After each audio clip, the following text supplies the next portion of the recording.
You're just lounging around all day without working? Don't be so spoiled. My mother-in-law's lectures echo through the house almost daily. As I soothed my twin daughters, I was growing weary of my mother-in-law's constant nagging. Then, as if to add insult to injury, my husband said, "Man, I shouldn't have married someone who's given up on being a woman. I want to divorce." Something snapped inside me. I guess that's enough. It really is enough, isn't it? That day, I stopped trying. My name is Violet. I'm a 32-year-old stay-at-home mom. After 6 years of marriage to John and struggling to conceive, we were blessed with twins following fertility treatments. When I found out I was carrying 2 babies, I was so happy I cried. John was shocked by the news of twins but was overjoyed. I believed that once the children were born, fun-filled days would follow. I never doubted that happy days were waiting for us. But reality was not so kind. Wah. Oh, hold on a sec, Lily, I'm just changing Rose's diaper. While I tend to Rose, Lily starts crying. Wah. Next is Rose, huh? I'll give you yours, as soon as I'm done with Lily's milk. When I'm attending to Lily, Rose starts to fuss. Phew. Rose finally fell asleep. Wah. Ah. When Rose sleeps, Lily wakes up, and when Lily sleeps, Rose wakes up. Why can't you both just sleep at the same time? Taking care of twins is overwhelmingly busy. When one calms down, the other starts fussing. Somehow, they take turns needing care, leaving me no time to rest. What day is it today? What day of the week? Is it day or night right now? When did I last sleep? Oh, I've only eaten a single piece of bread today. Days go by where I lose track of time and date. I often fall asleep while feeding them, dropping the bottle in the process. I thought I understood how hard it is to care for even one baby. Still, I think to myself, if it were just one instead of twins, maybe it would have been easier. Before the children were born, my husband used to be more attentive. He researched and bought various parenting gadgets. He seemed like he would become a hands-on dad. But that anticipation turned out to be an illusion. My hopes were dashed. A husband who does nothing was what I was left with. Hey, where's my dinner? As I'm taking care of our daughters, my husband, who is watching TV and playing with his phone, demands his meal. Sorry, I didn't have time to go shopping. Can you go buy fast food or something? I apologize profusely as I continue to busy myself with the children. My husband frowns in displeasure. Huh? You're telling your husband, who's tired from work, to go buy his own food? To eat something instant? You're the worst wife. Spitting out those words, he stormed out of the house. The door slammed shut with a loud bang. Again. He's probably going out to eat. A few hours later, he'll return slightly tipsy and startle the kids awake by loudly announcing, "The Lord of the Manor is back." Hey, girls. It's Daddy. I'm no longer surprised by this routine. This has been my husband's behavior since the twins were born. Stop it. They had just fallen asleep together. Wah. Just as I feared, they woke up. Sure enough, the loud voice of my husband woke the children. In times like these, I resort to the double cuddle technique. It's still manageable because they're small, but what will I do when they get bigger? Despite waking them, my husband complains, "So noisy. Why are babies always so loud?" as he heads to the bathroom. It's your fault. I glared at my husband while holding both kids, but he was completely oblivious to my anger. It's been 2 months since the twins were born. Not once has my husband helped with childcare. He rarely even holds them, let alone change diapers or bathe them. He's never even fed them milk. Every day when he comes home from work, he just plops down on the sofa. He lounges and lazes around as he pleases. I don't even have the time to complain, my days are a whirlwind of activity. Yet, my husband's demands are relentless. Where's dinner? What is married couple? The saying children are a bond between parents feels like a cruel joke. It makes me want to cry. But I don't have any time for tears. Because before I can shed a tear, the twins start crying. I thought life would be fun once the kids are born. But the unexpected wasn't just limited to my husband. Violet, are you there? The intercom rings, and upon answering, my name is called out loudly. As if it's not obvious I'm here if I'm answering the intercom, right? You made me wait quite a bit. Were you trying to ignore me? I was just changing a diaper and couldn't leave. I wasn't ignoring you. We'll see about that. My in-laws' house is just a 10-minute bike ride from our apartment. Since the children were born, my mother-in-law has been coming over almost every day. And she never forgets to bring her complaints.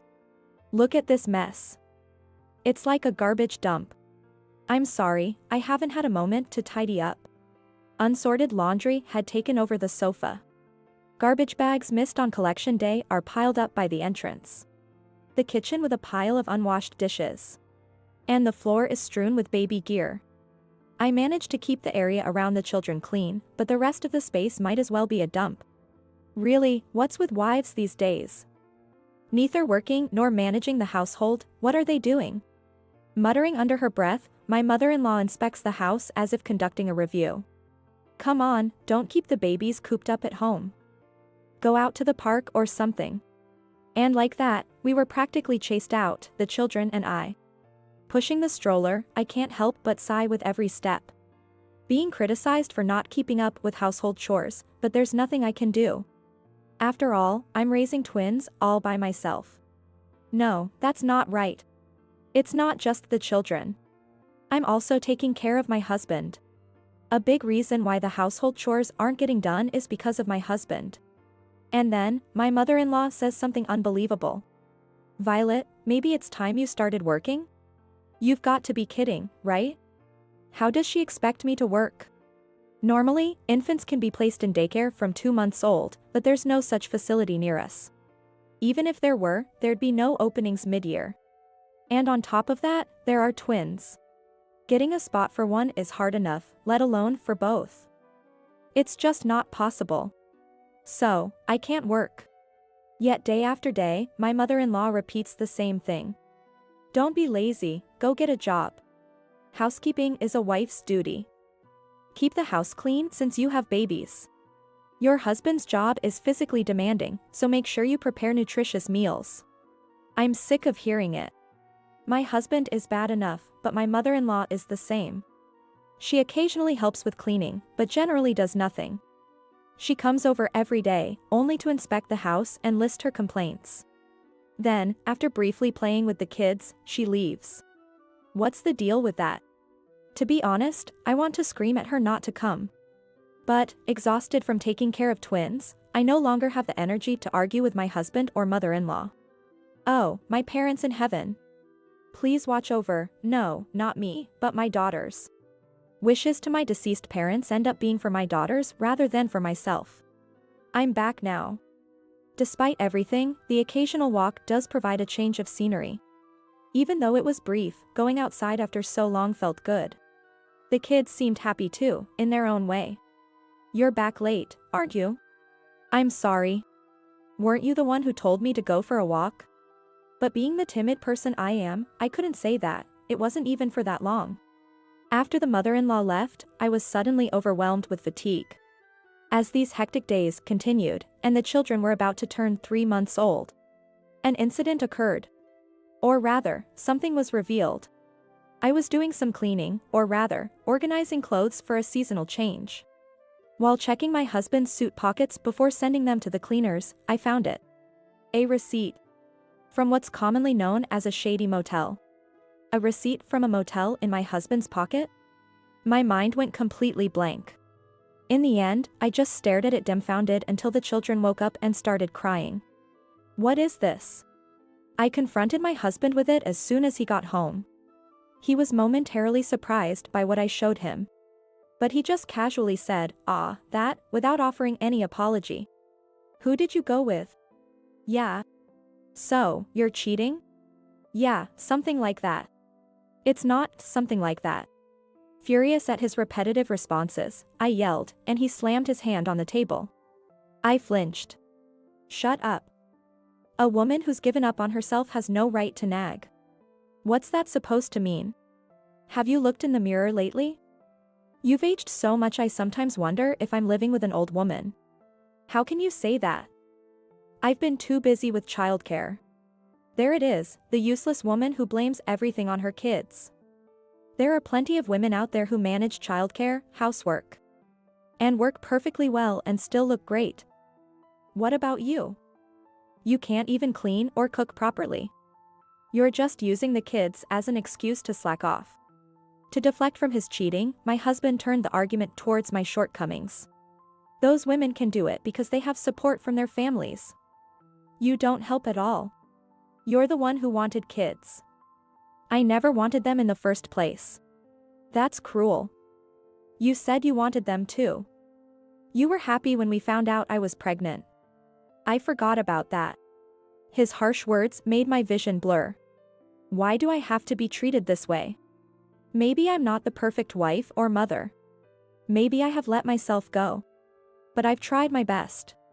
The 1-month and 3-month checkups for the twins, vaccinations, they were all incredibly hard to do alone. Changing diapers for one while trying to calm the other's cries was a rush. I fought off sleep to feed them both. I cleaned as best I could, considering the children's health. As for my husband's meals, sure, I might have cut corners, but I barely eat properly myself. He can dine out alone, but he can't even buy a simple meal for me.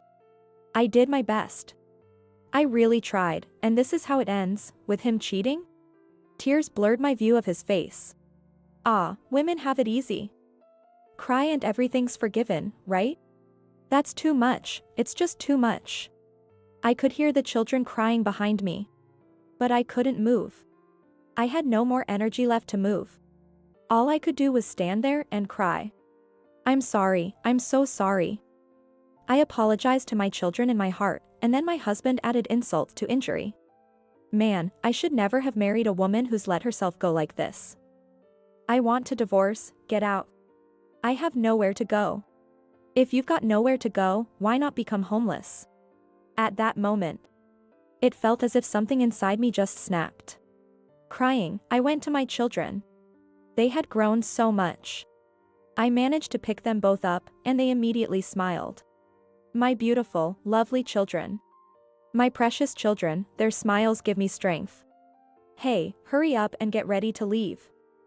I'm going to live here with a new woman. Take the kids with you, they're a nuisance. I looked at my daughter's smiles again. They seemed to be telling me not to give in to such a scumbag. Just as I was about to retort. The one leaving is you, John. A familiar voice echoed through the room. Surprised, I looked towards the voice, and there was. Mom. How come? My mother-in-law, who was supposed to have gone home in the evening, was standing there. I came back for something I forgot. I rang the intercom but got no response and got worried. And the door was unlocked. It seems my husband forgot to lock the door when he came home. I'm not sure if it's okay to just walk in. But that's the least of my concerns right now. We're in the middle of something here. Can you come back later? My husband tried to remain calm and shoo my mother-in-law away. No, I'm not leaving. I've heard enough to get the gist of it. John, you're having an affair. Confronted by my mother-in-law, my husband choked up. Sure enough, a son is weak against his own mother. Ah, well, that's. My mother-in-law didn't hesitate to deliver a physical rebuke to my stammering husband. Ouch.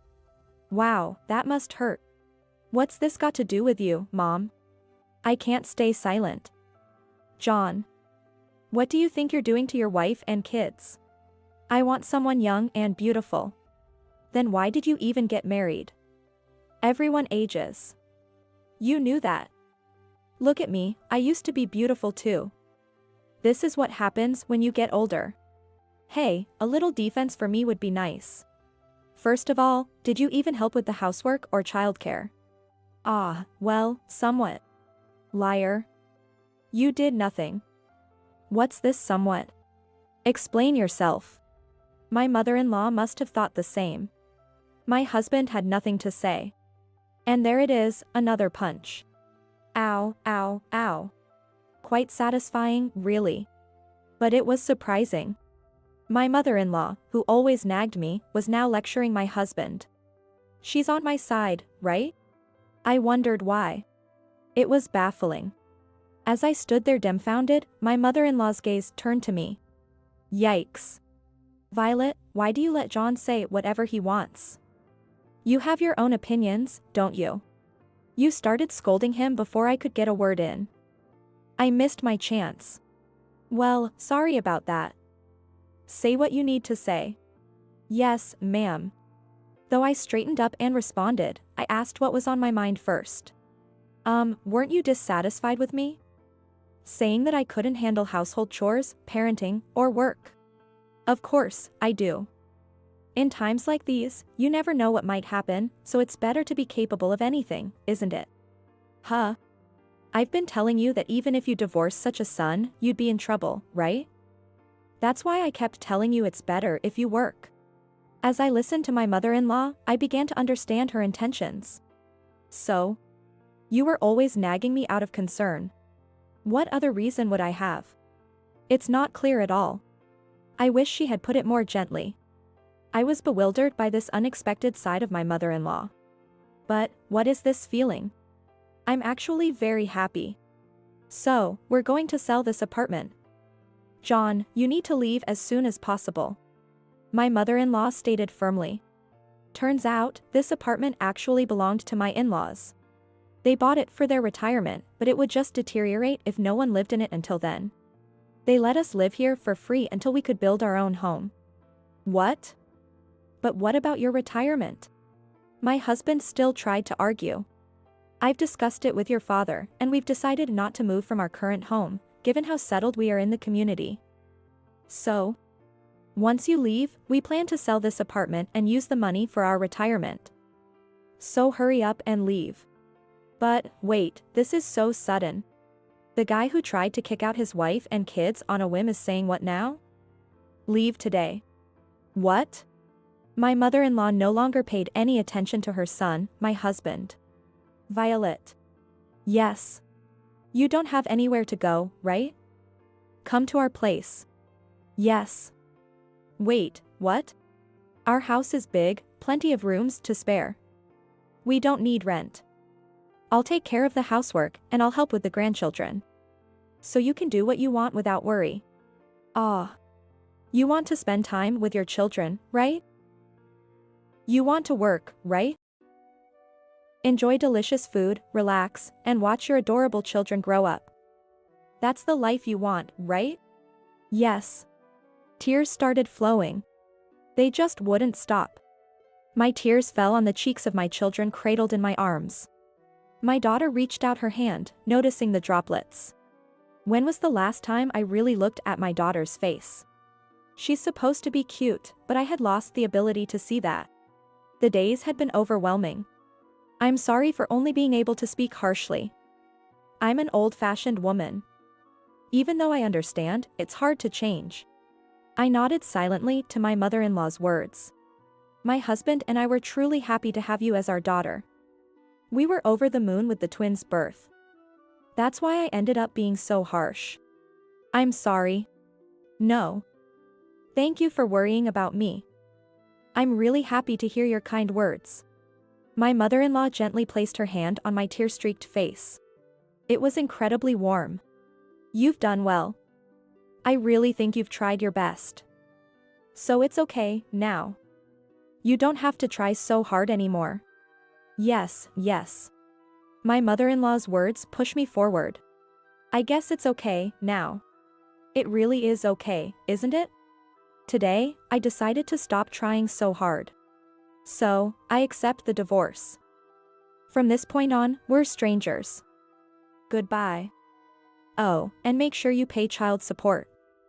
Since you admitted to cheating. I'll be expecting alimony as well. What? Ah, no, actually about the divorce. A man shouldn't back out of what he said so easily. Yes, ma'am. When I stood firm in the divorce discussion, taking a cue from my mother-in-law, my husband straightened up.